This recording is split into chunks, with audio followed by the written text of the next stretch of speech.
Halo Sobat Setudo Keren, kembali lagi di podcast Setudo Keren. Sejenak duduk dengerin obrolan katekese Romone Nganjuk. Nah Sobat Setudo Keren, kalian pada bingung gak sih? Kenapa kok bulan Mei menjadi bulan Maria? Dan apa saja kegiatannya pada bulan tersebut? Nah, saya juga bingung Sobat Setudo Keren. Kenapa ya kira-kira? Loh, ada Kak Adit. Halo. Selamat malam Kak Adit. Selamat malam. Moga Mas Adit. Oke. Makasih ya. Siap Kak Adit. Gimana? Iya, kebetulan banget ya Mas Adit ya. Sudah lama nggak ketemu di podcast sebelumnya nih Kak Adit ya. Iya, ya mau gimana lagi? Karena memang sibuk sama kuliah, jadinya harus membagi waktu dulu. Tapi ya harus imbang antara gereja dan studi. Betul. Iya, sebelumnya gimana nih kabarnya Kak Adit ini? Sudah lama nggak ketemu kan? Puji Tuhan baik. Krisna sendiri gimana? Puji Tuhan. Tapi saya masih bingung ini Kak Adit. Iya, tadi tak lihat kok kayak bingung kenapa gitu. Betul. Mikirin apa? Mikirin pacar. Gini Kak Adit. Ini kan bulan Mei ya. Iya, bulan Mei benar. Kenapa sih bulan Mei menjadi bulan Maria? Kenapa nggak bulan-bulan yang lain aja seperti Januari, Februari? Kan masih banyak ya bulan-bulannya. Kenapa kok bulan bulan Mei gitu? Kenapa bulan Maria itu di bulan Mei? Nah, gitu. Tuh. Kenapa ya? Ya, gimana ya? Kalau tanya ke aku sendiri ya, aku pasti nggak bisa jawab. Ya tapi tenang aja Krisna. Dan Sobat Setudo Keren yang ada di rumah, tenang saja. Di podcast kali ini kita akan mendatangkan tamu spesial. Ya, nanti kita akan bahas mengapa bulan Maria itu jatuh di bulan Mei, dan apa saja seperti yang tadi dikatakan Krisna, apa saja yang dapat dilakukan di bulan Mei ini. Tonton terus di sini ya, jangan kemana-mana. Nah, Krisna, seperti yang saya sampaikan tadi kan, kita akan kedatangan tamu spesial yang akan bahas tentang bulan Maria, kenapa jatuh di bulan Mei. Tapi sebelum itu, bulan Maria atau di bulan Mei ini, kita akan menghormati Bunda Maria. Betul kan? Iya, betul. Kita ini, di gereja kita, di gereja Katolik khususnya, itu ada berbagai macam cara untuk menghormati Bunda Maria. Nah, salah satunya itu adalah adanya Legium Maria. Kamu tahu kan? Tahu Mas Adit. Iya. Kita harus mencontoh bagaimana anggota Legium Maria ini dalam menghormati Bunda Maria, terutama di bulan Mei ini. Iya. Mungkin sebentar lagi nih, mungkin datang ini. Siapa tuh Mas Adit itu? Tanya-tanya mengenai Legium Maria. Kira-kira siapa ya Kak Adit ya? Ada lah, pasti datang. Kok saya penasaran banget. Tunggu aja. Siap Kak Adit. Selamat malam Kak Adit. Kan datang, selamat malam, Selamat malam Suster. Iya Suster. Monggo Suster. Boleh kami duduk di sini? Monggo. Bagaimana Suster? Kabar baik? Puji Tuhan. Ya, syukur pada Allah bisa bertemu dengan anak-anak muda di sini di Setudo Keren. Iya. Ya. Nah, mungkin sebelum kita membahas lebih lanjut, Suster bisa perkenalan diri dulu supaya Sobat Setudo Keren yang ada di rumah mengenal Suster. Baik, terima kasih. Saya mengenalkan diri. Saya Suster Maria Valentina Aka. Saya aktif dalam kelompok Legium Maria di Paroki Nganjuk ini. Legium Maria adalah bentuk kerasulan awam Katolik di Gereja Katolik yang didirikan oleh seorang awam yang bernama Franz Duff. Berasal dari Irlandia Utara. Nah, inilah yang mendirikannya, yang memotivasi sehingga di seluruh dunia berdiri Legium Maria. Salah satunya saya anggota aktif di kelompok Presidium Bunda Penebus di Gereja Paroki Nganjuk ini. Jadi Legium Maria ini memang awalnya didirikan oleh orang Irlandia tadi. Iya, seorang awam. Seorang awam yang benar-benar istilahnya seperti menghormati Bunda Maria secara utuh. Iya, berdevosi. Menghormati secara khusus. Baik itu jiwa, semangat maupun karya kerasulannya. Itu membantu untuk karya-karya di Gereja Katolik. Demikian. Oh iya, Suster Mas Adit. Sebelum kita mulai lebih dalam ini pembicaraan kita, lebih baik Mas Adit sama Suster mau pesen minum apa ini, Oh, Suster? iya, iya. Biar Oh, iya. ngobrolnya tuh semakin Ah, enak. ya, baik. Iya, betul. Ya. Mungkin bisa lah teh anget satu. Oh, Mas Adit teh hangat. Ya, Suster. Kalau Saya Suster? juga. Oh, sama Bisa? juga. Oh ya, siap. Terima Tunggu dulu ya, kasih. Suster, Mas Ya, Adit. baik. Saya buatkan. Nah, Suster, seperti yang Suster katakan tadi bahwa Legio Maria ini didirikan oleh kaum awam yang secara khusus berdevosi kepada Bunda Maria. Dan kemudian beliaunya itu mendirikan Legio Maria yang saat ini tersebar di seluruh gereja Katolik yang ada di dunia. Nah, Suster, sebenarnya apa sih tujuan utama dari Legio Maria tersebut? Baik, makasih Kak Adit. Tujuan dari Legio Maria adalah kemuliaan Allah melalui pengudusan anggotanya yang dikembangkan melalui doa dan kerjasama aktif di bawah bimbingan Gereja Katolik untuk menghancurkan kepala ular dan untuk menyebarkan kerajaan Kristus di dunia ini. Oh, berarti seperti ini. Kalau nggak salah saya pernah dengar itu di kitab Kejadian bahwa manusia, keturunan manusia ini akan meremukkan kepala ular. Iya. Suster, nggih. Maksudnya itu mengalahkan kejahatan, Nggih, Mas. mengalahkan kejahatan. Jadi memang dengan berdevosi dengan Bunda Maria ini kita akan dibantu untuk melawan kejahatan seperti itu. Baik. Nah, kemudian Suster, spiritualitas apa sih yang ingin dibangun oleh para anggota Legio Maria yang ada di dunia ini? Spiritualitas yang akan dibangun oleh Legio Maria ini adalah iman yang hidup kepada Allah Tritunggal dengan berdevosi kepada Bunda Maria, yang kami juga meneladan sikap semangat Bunda Maria dalam hidup sehari-hari, seperti kerendahan hatinya, ketaatannya, juga sikap berdoa dan cara kerja yang tekun. Oh, Demikian. berarti memang Legio Maria ini secara khusus ini spiritualitasnya adalah mencontoh Bunda Maria sebagai bunda teladan umat Katolik ya, Suster. Iya. Bagaimana Bunda Maria yang rendah hati, bagaimana Bunda Maria yang benar-benar menghormati Allah dan menyerahkan diri seutuhnya kepada Allah demi keselamatan umat manusia. Ngoten nggih, Suster. Iya, terima kasih. Ya. Ini minumannya kok belum datang ya, Sus ya? Iya, kita sudah. Ini Mas Apa Adit, namanya? Suster. Ini. Pesanannya Oh. sudah siap, Suster. Mas Adit. Iya. Ini untuk Mas makasih. Adit. Nah, ini teh hangatnya untuk Suster. Makasih, Kak Ya. Kresna. Monggo Suster diunjuk kali Mas Adit. Mas Krisna jangan kemana-mana. Oh iya Mas Adit. Iya. Juga dong. Kayaknya lagi asik ngobrol ya Mas Adit Oh, ini asik ya. sekali. Monggo, Ya. Suster. Bisa Ya. minum dulu. Oh monggo. iya, Yang kita masih minum hangat-hangat dulu. ini. Terima kasih.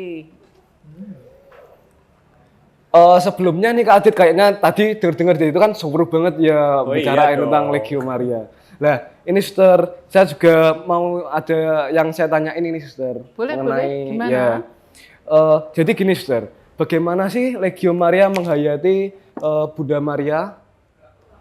Menghayati spiritualitas Bunda Maria yaitu dengan menghayati jiwa semangat Bunda Maria dalam kehidupan sehari-hari, yaitu dengan mendengarkan sabda Tuhan, menghayati, melakukan sabda Allah itu melalui perayaan Ekaristi setiap hari.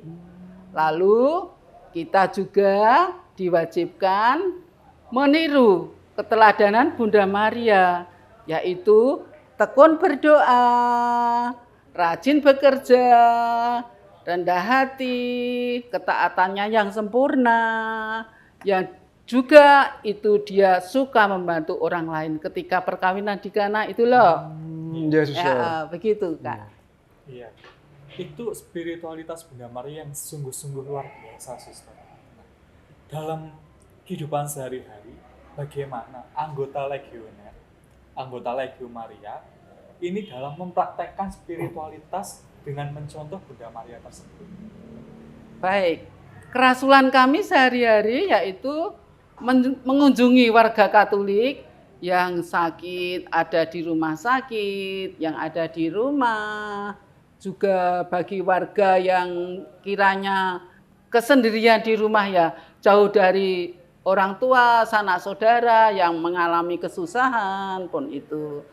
Juga kegiatan sehari-hari dalam gereja, membantu pelayanan liturgi seperti ya kor, ikut tatib, ikut lektor, dan sebagainya. Seperti itu. Tetapi juga kami terbuka terhadap arahan dan bimbingan dari pastor paroki kami. Dan yang terakhir kami juga aktif dalam rekoleksi dari presidium, jadi pimpinan di atas kami. Serta kami ziarah ke Gua Maria setiap tahunnya. Demikian. Oh, berarti ternyata kegiatannya Legio Maria ini sangat banyak loh ya. Kayaknya Saya baru tahu loh, Suster. Ternyata seru-seru kayaknya. tidak hanya di lingkup gereja saja, Iya. tetapi juga keluar untuk membantu sesama yang membutuhkan. Seperti Iya. tadi Suster katakan, mengunjungi orang sakit juga, terus menemani orang yang mungkin sedang tersingkir, seperti itu ya, Suster ya. Kemudian juga ada ziarah. Kelihatannya nih tahun ini Legio sudah ziarah belum, Suster? Ziarah kami ke Posaran, tetapi juga kami ke Gua Maria Ambarawa. Wis, Ya. jauh banget. Nih ikut Suster saya. Ya, boleh kalau pas Kelihatannya ada. Seru banget kayaknya Mas Ikut Adit Legio mendengar Maria ceritanya. ziarah ini kelihatannya seru Iya, banget ya. Mas Adit. Jadi kita bisa belajar bareng dengan Legio Maria dalam cara meneladani spiritualitas kepada Bunda Bunda Maria. Maria. Nah, gimana nih Krisna? Tadi yang sudah dijelaskan Suster, sudah puas atau belum? Pastinya sudah dong Kak Adit. Tadi Suster juga sudah menjelaskan secara rinci, jelas ya. Enggak terburu-buru wah. Mengenai Legio Maria ya. Iya. Itu Tapi sudah paham. kelihatannya ini Krisna ada lagi nih yang mau ditanyakan. Iya Kak Adit. Masih ada yang kurang puas ini Kak Adit. Apa ini? Iya. Mau tanya lagi Ya, Suster. silakan. Iya. Pesan-pesan apa sih Suster yang ingin disampaikan kepada Legio Maria agar semakin banyak orang yang terlibat di dalam Legio Maria itu Suster? Iya, terima kasih Kak Krisna. Iya Suster. Pesannya antara lain, yang pertama ya, untuk setiap anggota Legio Maria meningkatkan kesetiaan hadir setiap rapat mingguan. Karena rapat mingguan ini ada doa bersama dalam Tesera itu, buku panduan, lalu juga ada laporan kegiatan. Itu harus resmi pada jam yang sama. Karena dalam rapat ini merupakan pendidikan bagi setiap anggota Legio Maria. Mendengarkan, sharing dari pengalaman kunjungan teman-temannya. Itu. Terus yang kedua juga meningkatkan keterlibatan dalam kegiatan di gereja. Ya kegiatan apa saja? Misa harian, ada doa rosario setiap hari. Nah, itu juga merupakan intensi kita, salah satu bentuk devosi kita. Apalagi bisa ikut lektor, bisa ikut kor, bisa ikut pelayanan tatib dan sebagainya. Itu yang kami harapkan. Terus yang ketiga adalah meningkatkan juga keterlibatan. Setiap anggota Legio ini terlibat aktif dalam kegiatan lingkungan sehingga bisa bertegur sapa, meningkatkan juga di kegiatan gereja sehingga kita ketemu orang, berbicara dengan orang. Seperti malam hari ini kami kan bisa berbagi ya, Rame, Iya, ya. betul. Sehingga kami dimudahkan untuk komunikasi, untuk kerjasama, koordinasi, sehingga kita lebih seru untuk bersekutu di dalam pelayanan. Itu cita-cita keren, kami Kak. demikian. Sehingga memudahkan terlebih untuk merekrut anggota Legio Maria yang junior lah. Ini kami kan yang senior, Oh iya. yang usia tua. Nah, sekarang mencari anggota junior. Oh, Begitu ada yang ternyata junior. ada Legio Maria yang senior sama junior gitu. Iya, itu untuk batasan umur Oh, gitu hanya kan. untuk batasan umur Iya. saja. Iya, Suster. Baru dengar ya? Iya. Iya, begitu.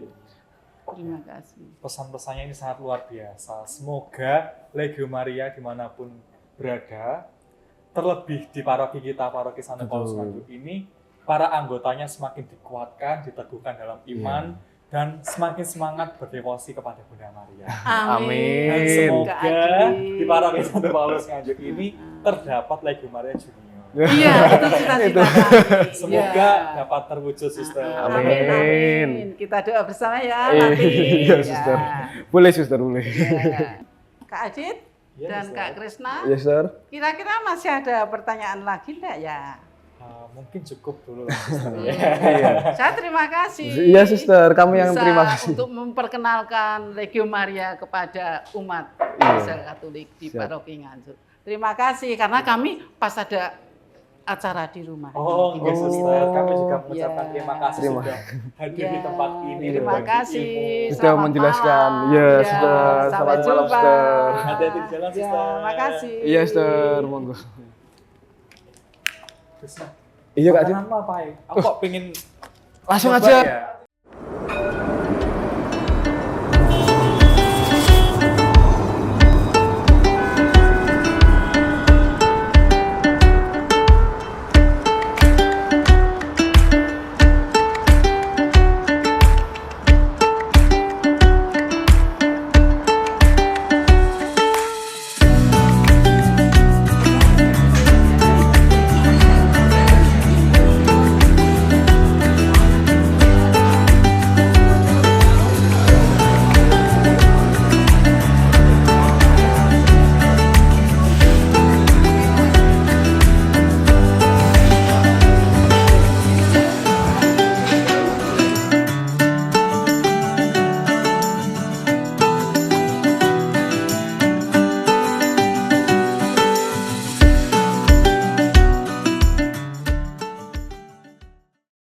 Kamu dari mana? Terus? Nah, makanya aku lihat kalian kok keliteran di sana ngapain? Ya udah sini aja, gak apa-apa. Iya, Angkringan. bagus lah. Aku juga baru aja tadi, ini baru minum dengan ini Oodoredo ya. Aku lihat Edo ini ingat Oodoredo. Bukan. Mas Adit, itu kayaknya kok Romo ya, Setelah Mas pulang Adit? dari Ngawi ya saya semangat dong. Ngobrol aja, Dit. Lantas di mana? Masa Semeru.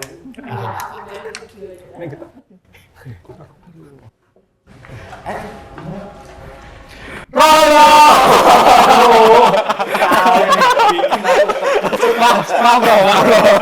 Bagaimana? Disengaja, Romo. Kamu tiba-tiba mencungur Iya, tadi nyoba ini jajanan angkringan lapar mau biasa.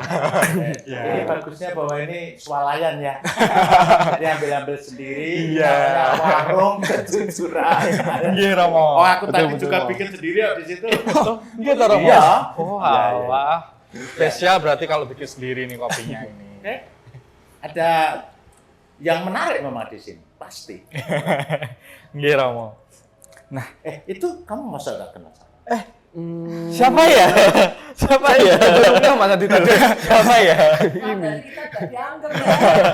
Enggak, bercanda. Ada Kak Edil sama Kak Mary juga.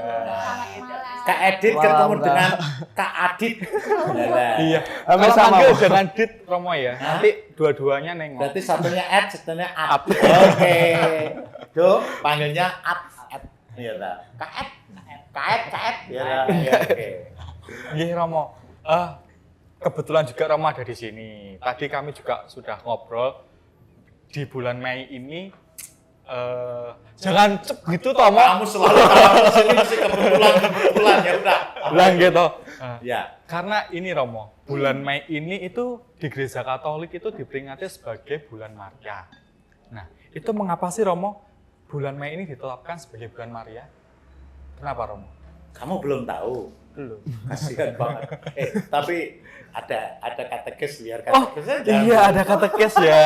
Gimana? Katekes. Bu katekes. Kak Edit, Gimana? bagaimana itu? Baik. Tadi kan pertanyaannya Kak Adi tadi apa?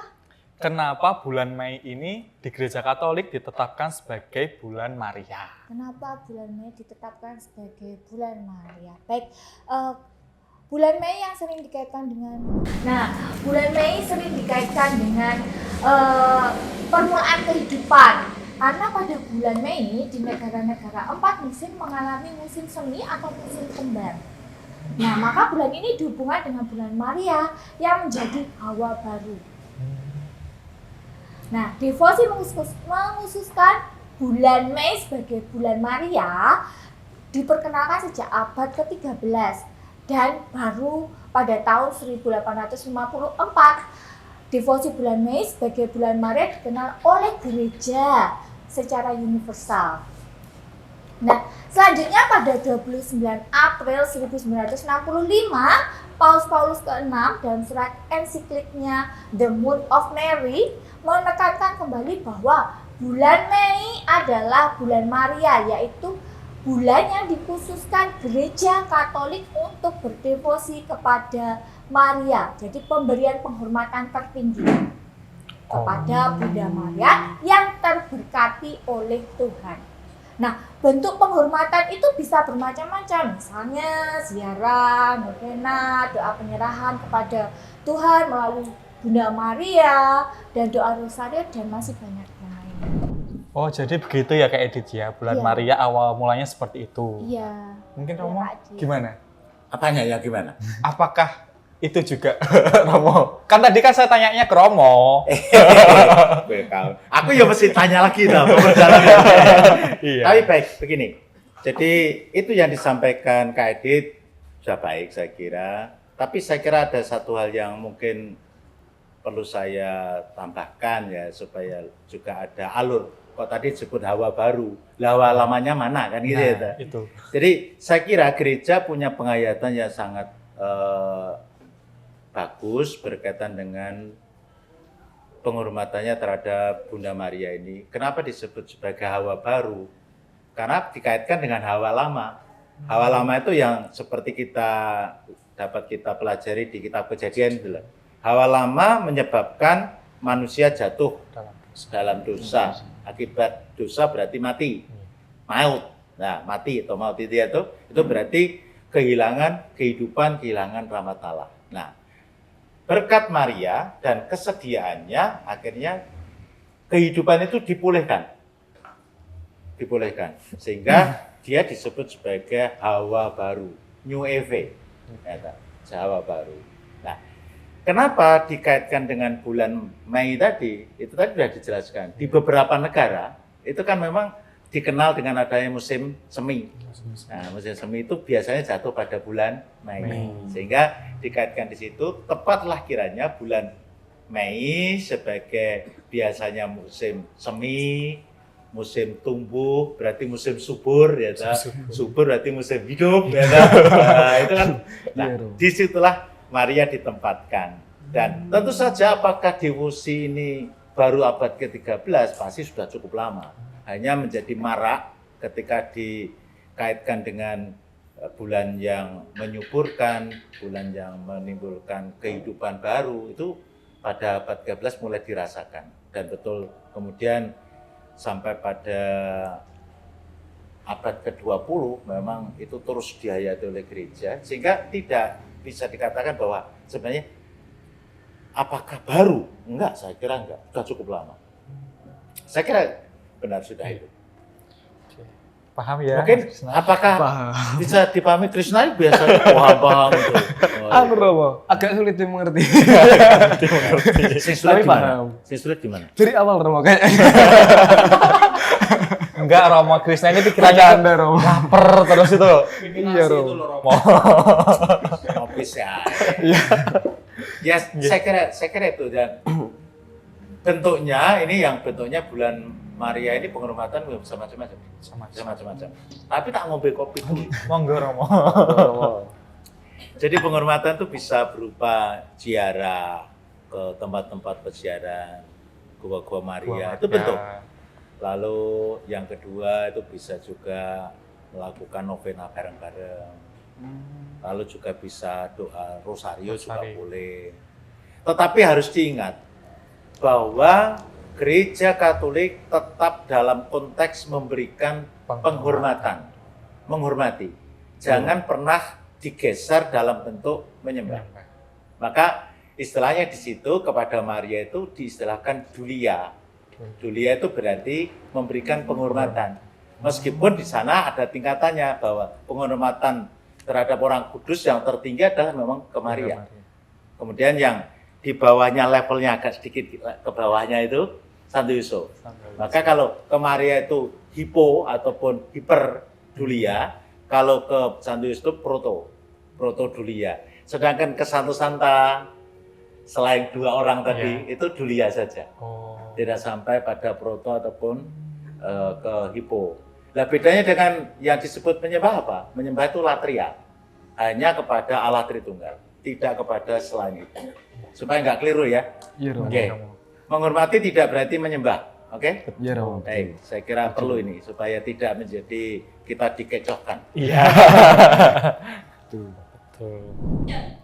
Oh, sangat menarik banget ya Mas Dita Tapi ini loh, Mo, saya masih bingung satu lagi. Kan bukan hanya bulan Mei saja ya Romo yang menghormati bulan Maria. Memang apa ada bedanya Romo dengan bulan Oktober? Ya, itu saya masih sering bingung Romo. Ya jelas ininya pasti beda. Ada yang beda pasti, tapi bentuknya bisa aja sama. Tapi mungkin biar balik lagi ya. Iya. Kamu jawab coba. Baik. Nah, Bulan Oktober itu adalah bulan Rosario. Nah, ya tentunya mempunyai nuansa dan penekanan lain dibandingkan bulan Mei. Kalau Mei kan bulan Maria. Nah, dalam bulan Oktober awalnya dikaitkan dengan peristiwa penyerangan terhadap negara-negara Kristen Eropa oleh tentara Turki atau bisa disebut itu perang Lepanto. Nah, tuh menghadapi ancaman ini Don Juan itu adalah seorang komandan armada Katolik berdoa rosario memohon pertolongan Bunda Maria. Jadi waktu perang itu komandannya Don Juan itu berdoa rosario memohon pertolongan Bunda Maria.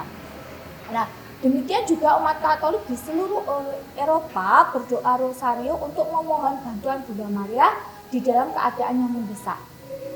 Nah, pada tanggal 7 Oktober 1571, itu seharian penuh, Paus Pius kelima bersama-sama dengan banyak umat beriman berdoa rosario. Nah, walaupun nampaknya mustahil seharian, ya. Nah, namun pada akhirnya pasukan Katolik menang pada tanggal 7 Oktober. Jadi pada tanggal 7 Oktober. Kemudian Paus Pius kelima menetapkan peringatan rosario dalam misa di Vatikan setiap tanggal 7 Oktober. Nah selanjutnya, maka oleh Gereja Katolik, bulan Oktober dijadikan sebagai bulan Rosario. Jadi fokusnya pada bulan Oktober itu adalah menghormati Bunda Maria dengan cara berdoa Rosario. Gitu. Bedanya seperti itu. Iya. Sama tapi beda. Sama-sama hormati Bunda Maria, tetapi di bulan Oktober itu lebih khusus menghormati dengan cara berdoa rosario. Itu dia mungkin karena kejadian perang waktu dulu. ya jadi saya kira titik tolaknya bahwa gereja menyadari akan penyertaan Bunda Maria melalui doa rosario tadi. Kebetulan saja waktu itu apakah ini kebetulan atau kan memang juga perencanaan ilahi. Ya saya kira kita bisa mengkaitkan dengan perencanaan ilahi bahwa melalui doa rosario kebetulan yang dilakukan tanggal 7 Oktober itu. Jadi seharian penuh mulai pagi sampai malam loh. Doa rosario. Paus beserta dengan umat di Basilika itu berdoa. Nah, lalu kebetulan Allah memberikan kemenangan melalui apa yang dimohonkan oleh umat bersama dengan Bunda Maria melalui rosario itu. Nah, tapi saya kira kenapa sampai gereja sekarang masih memberikan waktu khusus bulan Oktober sebagai bulan rosario? Apakah harus dikaitkan dengan perang salib itu? Saya kira enggak lah. Saya kira. Tapi kalau boleh dikatakan dengan perang, yes. Perang dengan siapa? Perang dengan kekuatan-kekuatan kejahatan. Makanya kita juga berharap di bulan Oktober melalui doa-doa rosario itu kita mohon kepada Bunda Maria supaya Tuhan memberikan rahmat kekuatan kepada kita anggota gereja supaya juga menang atas perang terhadap kekuatan-kekuatan kejahatan, kekuatan-kekuatan yang bertentangan dengan rahmat Allah, kan gitu. Tapi yang nggak tahu apakah Krishna juga sering doa rosario atau tidak. Sehingga di bulan Oktober praktis fokusnya memang rosario. Apakah dengan yang lain juga boleh? Saya kira boleh, tetapi secara spesial ya, khusus ya. Bedanya kalau di bulan bulan Mei itu bisa leluasa apapun ya. Yang penting pokoknya tujuannya menghormati Maria. Tapi kalau Oktober itu memang bulan rosario, jadi secara khusus setiap hari itu diharapkan untuk bisa memberikan penghormatan pada Bunda Maria, rasa syukur pada Tuhan lewat Bunda Maria. Ingat baik-baik, yang memberi kemenangan adalah Tuhan. Tapi kita yakin bahwa Bunda Maria ikut berdoa saat itu memohon kepada Tuhan. Mungkin kalau yang mohon kita saja mungkin nggak dikasih. Tapi kalau karena kebetulan sama Bunda Maria terus akhirnya Tuhan mungkin agak ya ini doanya orang yang sungguh-sungguh serius. Apalagi kalau Krishna dibanding Bunda Maria pasti juga akan lebih beda. Saya kira bisa membedakan ya. Ya. Kemudian Romo, di bulan Maria ini bagaimana penghayatan secara umum umat Katolik dalam menghormati Bunda Maria tersebut? Ya, pesan yang saya kira penting nanti atau baik dulu. Kira-kira pesannya apa, Mbak? Yang mau disampaikan? Pesannya Bunda Maria sebagai teladan umat beriman dalam kesatuan secara mendalam dengan Yesus sendiri. Bulan Mei menjadikan kesempatan istimewa bagi umat Katolik untuk mendekatkan diri kepada Tuhan dengan bantuan perantaraan Bunda Maria. Umat Katolik diajak untuk menghidupi nilai-nilai iman seperti kasih, kesabaran, kerendahan hatian, ketekunan, seturut teladan Bunda Maria. Nah, tetap harus diingat bahwa devosi kepada Bunda Maria tetap dalam tingkat penghormatan dan tidak menggantikan penyembahan manusia beriman kepada Tuhan. Wih, cerdas banget ternyata ya. Cerdas banget loh dia. Luar biasa saya kira. Ini, Mer, dengarkan baik-baik gitu. Itulah bentuk kehidupan baru tadi ya. Kalau Maria akan menghadirkan kehidupan baru ya, sebagai hawa baru, new Eve ya. Itu tadi, itu saya kira bagus. Keteladanan, penyerahannya, itulah bentuk kehidupan baru. Kemudian juga ketekunan, ketaatan. Saya kira bagus ini. Dan itu kalau dikaitkan dengan bulan Rosario, ada nggak di situ sebuah ketekunan, ketaatan? Ada. Bayangkan, kalau kita doa Rosario itu sebenarnya juga belajar setia loh. Salam Maria penuh rahmat, lagi Salam Maria penuh rahmat. Isinya cuma Salam Maria, Bapa kami. Salam Maria, Bapa kami. Bahkan apakah genap 10? Kadang 9. Tapi terus saja. Itulah bentuk kesetiaan. Maka saya kira kalau dikaitkan dua-duanya, Maria bisa kita hormati juga selain di bulan Mei, bulan Oktober. Terutama ya ini nilai-nilai bagaimana penyerahan diri pada Tuhan. Ya kita harus belajar. Apakah kita sudah bisa seperti Maria? Ya tentu belum. Tapi kita menuju ke sana. Tapi setidaknya itulah kehidupan baru. Mulai ada penyerahan itu. Ya, saya kira itu. Ya. Jelas. Mas jangan alih aku angger ini masih mumpung ada Roma. Gitu ya. Minum belum? Padahal aku tadi pengen ngobrol dengan Edo ini kan kebetulan dapat pacar baru. Tadi kan ngobrol dengan aku. Nanti kita lanjutkan. Minum dulu aja, nanti kita lanjutkan lagi. Nah, Asik aja Mas. Gimana Krishna? Sudah mendapatkan nah ya, aku pergi dulu dengan Edo. Kita bayar karena ini kan warung kejujuran. Kamu tambah apa tadi? Air satu. Oke, baik. Makasih Romo. Saya tak bayar warung kejujuran. Terus ya. Oke. Dadah, makasih ya. Krishna, gimana? Sudah mendapat jawaban toh? Dari tadi awal kita mengetahui Legio Maria itu apa, semangat spiritualitasnya seperti apa. Kemudian disambung dengan Kak Edi juga Romo tadi yang menjelaskan bulan Maria itu seperti apa. Paham ya? Semoga Pastinya paham terima kasih juga. Oke. Udah ditambah penjelasan Romo, tambah Kak Edi juga. Wah, Oke. dicerahkan nanti. Ya, semoga sobat kedokteran yang ada di rumah juga semakin menghormati, berdevosi kepada Bunda Maria, terlebih di bulan Mei yang kita sebut oleh Gereja Katolik ada bulan Maria. Semoga teladan dari Bunda Maria juga dapat kita teladani dalam kehidupan sehari-hari. Kak Edi terima kasih ya. Sama-sama. Kak Mary juga. Oke, terima kasih Sobat Seduh Keren. Tetap terus saksikan Seduh Keren. Sejenak duduk dengerin obrolan katekese Romone Nganjuk. Ngobrol iman, Seduh Keren dong.